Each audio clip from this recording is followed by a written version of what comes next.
Okay, सबसे पहले आते हैं wannabe dank लोगों पे। You like Taylor Swift, right? Yes. I prefer Kanye. I'm sorry.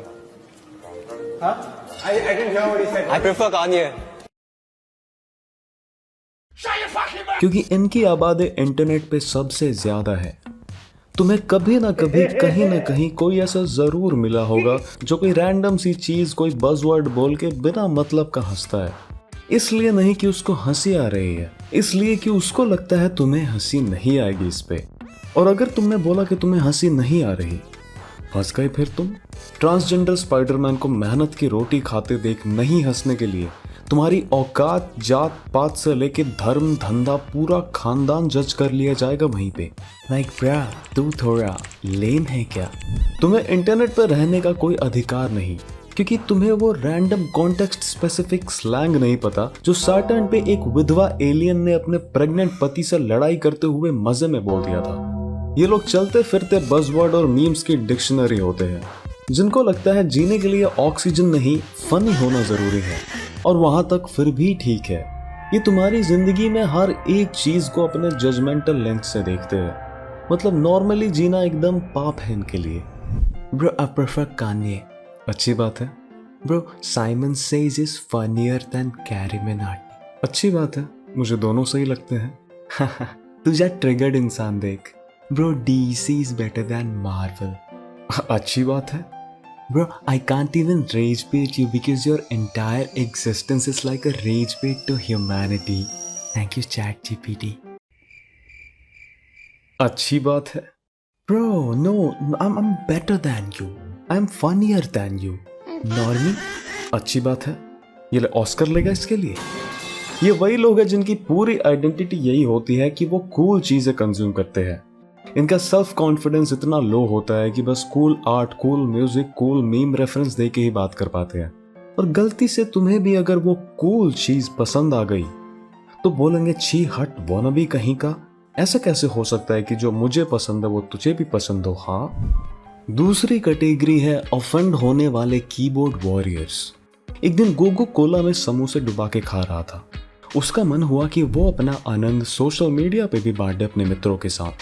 आधे मिलीसेकंड के अंदर एक कमेंट आता है, actually samosa did not originate in India, it originated in the Middle East in ancient times, the same reason you were criticising last week because of the ongoing situation, you hypocrite. Also, by dipping samosa in cola, are you implying that chutney should no longer be used? You're not just committing a culinary crime. You're putting the lives of every Indian mother, every street vendor, and every farmer at stake. And what about not pairing jalebi with samosa?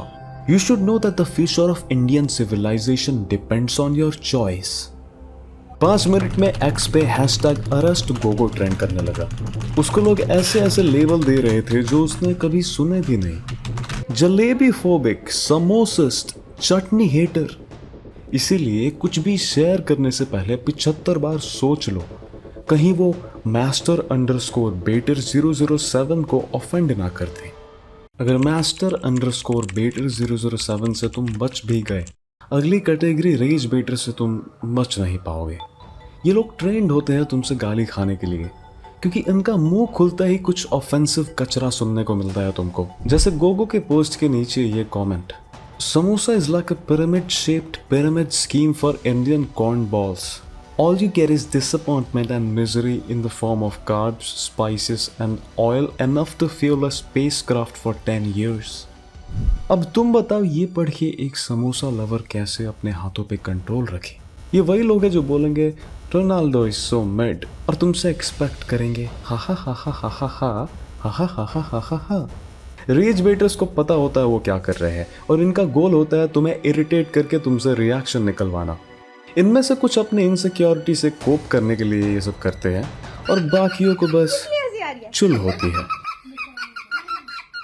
अगली category है wannabe artists. ये लोग art कम बनाते हैं, खुद को पागल ज्यादा बनाते हैं। I am actually a poet. I kinda like expressing myself through literature. It helps me heal my fans as they don't have to go through the same trauma. My self-diagnosed OCD and ADHD helps me create authentic music. I don't want them to feel like I believe the world revolves around me and everyone's just NPC.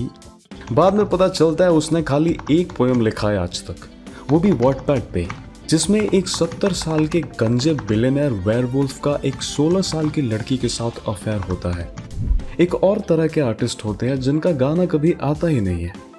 और भाई तेरी बंदी मेरे साथ मेरी बंदी तेरे साथ का ईपी कब आ रहा है? 3 साल हो गए।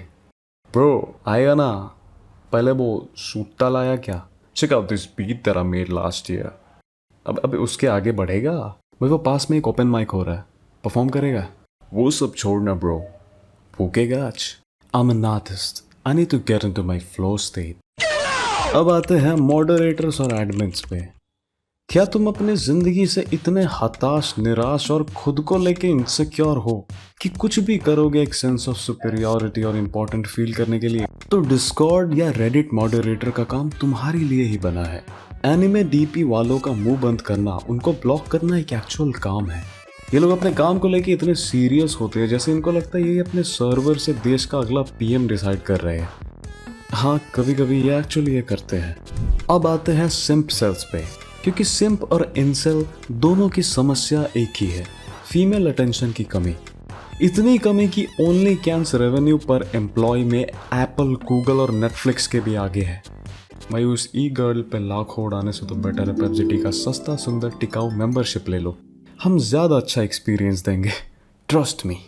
जो भी है, ये वो लोग हैं जिनका इंस्टाग्राम का फॉर यू पेज खोलते ही मुस्कान दीदी नाचने लगती है।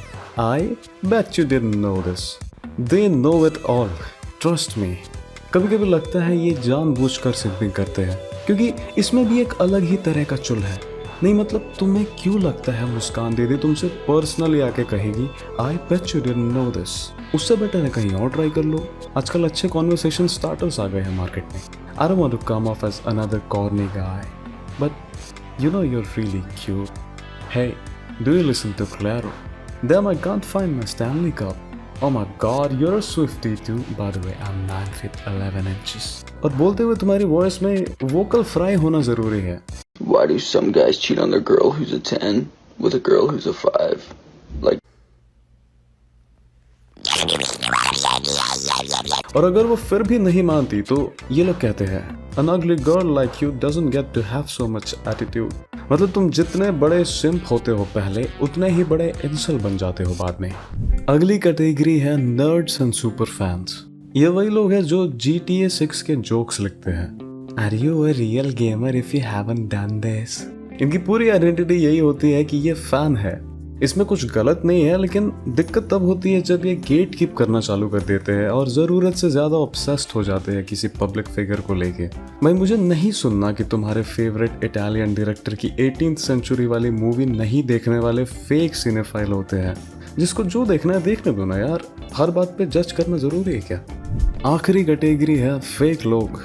मतलब इतने फेक कि तुम्हें बताएंगे कि ये स्वीडन में क्रिप्टो मल्टी मिलियनर है जिनके 3 AI स्टार्टअप चल रहे हैं, और आईडी डिलीट करने के पहले पता चलेगा कि वो एक 19 साल का बेरोजगार लड़का है बेंगलोर से, जो इलॉन मस्क और सैम ऑल्टमैन की सिग्मा रील्स बनाता है। आज के लिए इतना ही मित्रों। अगर ऐसे वीडियोस और चाहिए तो कमेंट्स में बताओ। फ्रेश वीडियो टॉपिक्स भी भेजते रहो यहाँ पे, इंस्टाग्राम पे, ईमेल पे, जहाँ भी चाहो। मिलते हैं अगले वीडियो में।